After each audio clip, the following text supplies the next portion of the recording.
अ, प्रभु का धन्यवाद हो और परमेश्वर बहुत महान है। हम छोटी सी पहले प्रार्थना करते हैं। सर्वशक्तिमान पिता परमेश्वर, हम आपका धन्यवाद देते हैं कि जब हम प्रभु तेरे लोगों के लिए वचन और आराधना से बात करते हैं पिता, तो अपने लोगों के जीवनों में कार्य करे। और प्रभु जो कोई भी परमेश्वर इस वीडियो को सुनता है प्रभु, उसकी ज़िंदगी सेम ना रहे, उसके जीवन में बड़ी बड़ी ब्लेसिंग आने पाए, वो अपने जीवनों में बड़ी चंगाई को बड़े अनुग्रह को और प्रभु बड़ी गवाही को अपने जीवन में पाने पाए पिता। हर एक के जीवन से पिता तुझको महिमा मिले पिता परमेश्वर, तेरा ब्लड तेरा लहू हर एक के जीवन में आने पाए पिता। तू महान है। इस प्रार्थना को जीवते उद्धार करता प्रभु यीशु के नाम में मानती हूँ, आमीन। सच में प्रभु बहुत महान है, बहुत अनुग्रहकारी है। मैं पिता का धन्यवाद देती हूँ कि वो राजाओं का राजा और प्रभुओं का प्रभु परमेश्वर है। वो हमसे बहुत प्यार करता है। वो हमारे लिए अपने आप को हमारे लिए क्रूस पर बलिदान हुआ। वो हमारे लिए प्रभु मारा गया, गाड़ा गया, तीसरे दिन जी उठा। वो हम सबका न्याय करने आने वाला है। हमें अपने जीवनों में मन फिराने की बहुत ज़रूरत है प्रभु। प्रभु हमें मन फिराने का मौका दे रहा है। प्रभु ने अभी हमारे ऊपर अनुग्रह किया है, क्योंकि वो समय आने वाला है कि हम परमेश्वर के राज्य में प्रवेश करेंगे और हम उसके साथ दाहिनी ओर खड़े होंगे। परमेश्वर जल्द आने वाला है। वो कहता है कि देख, मैं द्वार पे खड़ा खटखटाता हूँ, जो कोई इसे खोलेगा मैं उसके साथ बैठकर भोजन करूँगा। परमेश्वर हमसे अभी भी कहता है कि हमें अपने मनों को, अपने हृदय को खोल देना है। परमेश्वर कहता है कि वो रूह और सच्चाई से की जाने वाली आराधना को ग्रहण करता है। वो परमेश्वर बहुत महान है। मैं उस पिता का हृदय से धन्यवाद देती हूँ। जैसे परमेश्वर ने राजा दाऊद पर अनुग्रह किया। राजा दाऊद एक भेड़ चराने वाले थे और प्रभु ने उनके हृदय को देखा कि उनके जीवन में कैसी परिस्थितियाँ थी कि उनके परिवार के लोग उन्हें सिर्फ एक भेड़ चराने के लिए उन्हें कई कई दिनों के लिए बाहर भेज देते थे। और उस अकेले समय में राजा दाऊद ने अपनी समझ का सहारा ना लेकर उसने परमेश्वर को अपना शरण स्थान माना। भजन संहिता 91 में लिखा है कि यहोवा हमारा शरण स्थान है। जिस किसी ने यहोवा को अपना धाम मान लिया, परमेश्वर उसके जीवन में कार्य करता है। सच में प्रभु इतना महान है, क्योंकि आज भी हमारा परमेश्वर लोगों के जीवनों में कार्य करता है। आज भी वो राजा दाऊद के समान हमें एक याजक बनाने की ताकत रखता है। आज भी परमेश्वर हमारे जीवन को बदलने की ताकत रखता है। हमको लगता है कि हम दुआ प्रार्थना कर रहे हैं, हमारे जीवन में कोई इम्प्रूवमेंट नहीं हो रहा, लेकिन परमेश्वर तिल तिल करके हमारे जीवन को बदलता है। लेकिन हमको परमेश्वर के आगे घुटने टेकने, हमें प्रभु से कहना है, पवित्र आत्मा आप हमारे जीवन में कार्य करिए।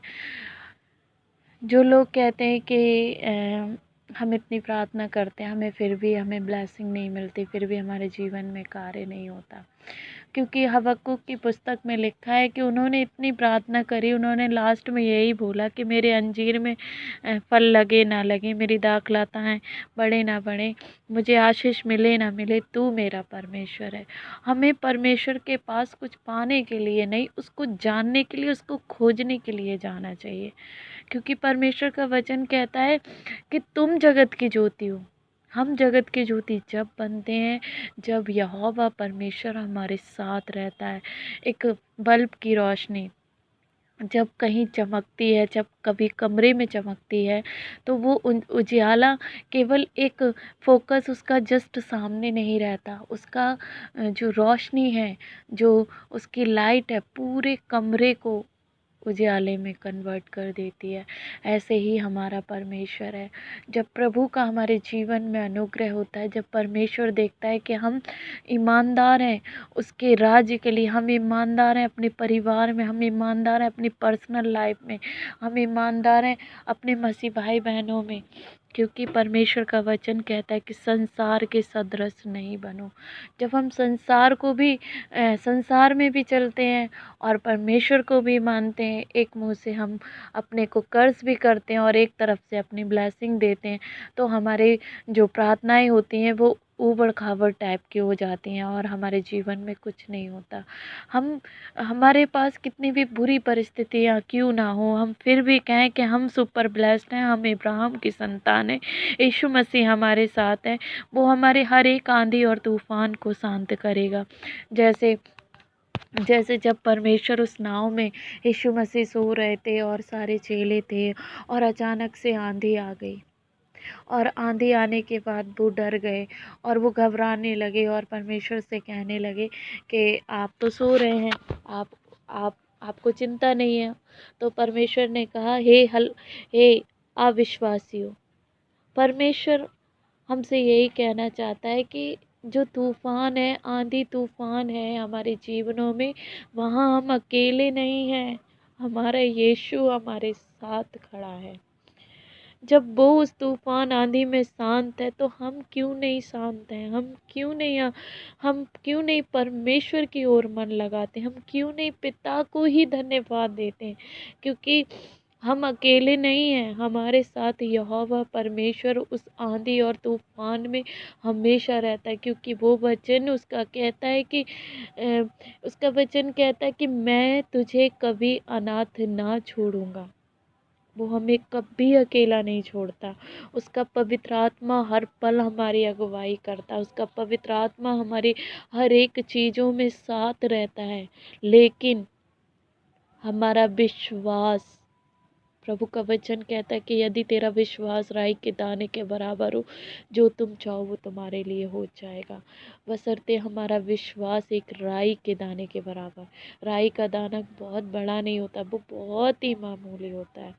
अगर हमारा विश्वास राई का दाने के बराबर है और हम विश्वास से कहेंगे कि यीशु के नाम में ऐसा हो जाए, तो 100% हमारे जीवन में ऐसा होगा। 100% हमारी परिस्थितियाँ बदलेंगी। 100% स्वर्ग से उतर कर पर यहोवा हमसे बात करेगा और वो कहता है ना कि मार्ग सत्य जीवन में ही हूँ। वो हमें उतर कर अच्छे मार्ग पर और सत्य और जीवन सब कुछ बताएगा। मैं उस पिता का बहुत धन्यवाद देती हूँ वचनों के द्वारा। पिता आप सबको ब्लेस करे, परमेश्वर बहुत ब्लेस करे, आपके हर एक ज़रूरतों को पूरा करे। जो कोई बीमार है, दुखी है, परेशान है, पिता उसको चंगाई दे और इस वचन के द्वारा, इस प्रार्थना के द्वारा लोगों के जीवनों में कार्य होने पाए, लोग बदलने पाएँ, लोग अपने जीवनों में ग्रो करने पाएँ। क्योंकि संसार में बहुत से मसीह भाई बहन प्रचार कर रहे हैं, पर हम प्रचार तो कर रहे हैं, हम परमेश्वर की सेवकाई कर रहे हैं, लेकिन हम सब एक ही पिता के अंग हैं और हम सबको एक ही पिता के राज्य में जाना है। हमें सिर्फ सिर्फ सिर्फ सिर्फ यहोवा परमेश्वर को महिमा देना है, वो बड़े और हम घटें। इस प्रार्थना के द्वारा परमेश्वर आप सबको ब्लेस करें, इन वचनों के द्वारा प्रभु आपको ब्लेस करे। आइए हम प्रार्थना करते हैं। पिता परमेश्वर, हम आपका हृदय से धन्यवाद देते हैं कि आपने मौका दिया कि मैं इस यूट्यूब के द्वारा प्रभु आपके लोगों के लिए प्रार्थना कर सकूं। पिता, आप अपने बच्चों पर, अपने बेटियों पे, बड़ों पे, छोटों पे, हर एक पर दया करना। प्रभु, जहाँ जहाँ इनके जीवन में अंधियारा है वहाँ वहाँ उजियाला होने पाए। जो दुखी हैं, परेशान हैं प्रभु, जिनको कोई नहीं सुनता, जिनके परिवार के लोगों ने पिता त्याग दिया है, जो अपने घर में अकेले हैं, क्योंकि परमेश्वर आपका वचन कहता है, मैं तुम्हें ऐसी शांति दिए जाता हूँ जो ये संसार नहीं दे सकता। पिता, मैं दिल से दुआ करती हूँ, मेरे जिंदा परमेश्वर, तू हर एक के जीवन में कार्य कर। किसी की ज़िंदगी सेम ना रहे परमेश्वर, सब तेरे अनुग्रह की दृष्टि में बने रहे। पिता परमेश्वर, सब पर तेरा पवित्र छिदा हाथ आने पाए, सबका जीवन बदलने पाए, सबके सब परमेश्वर तेरे राज्य की बारिश बनने पाए। लाखों करोड़ों रूहें प्रभु तेरे राज्य की बारिश बनने पाए। पिता, जहाँ जहाँ तेरा वचन नहीं पहुँचा, वहाँ वहाँ तेरा वचन पहुँचने पाए। लोगों के जीवनों में बेदारी आने पाए, लोग रूह और सच्चाई से पिता तेरी आराधना करने पाए, क्योंकि परमेश्वर आज भी तू हम लोगों के लिए अपने पिता से विनती करता है कि हम मन फिराएं और तेरे राज्य के वारिस बने बने पिता। तेरे बच्चे मन फिराएं मेरे खुदा, तेरे राज्य के वारिस बने प्रभु। हर एक के जीवन में आज रात प्रभु तू कार्य कर और उनकी ज़िंदगी सेम ना रहे पिता। इस प्रार्थना को सुनने के लिए मैं तेरा धन्यवाद देती हूँ। यीशु मसीह के सामर्थ्य नाम में मानती हूँ, आमीन आमीन। जय मसीह की सबको।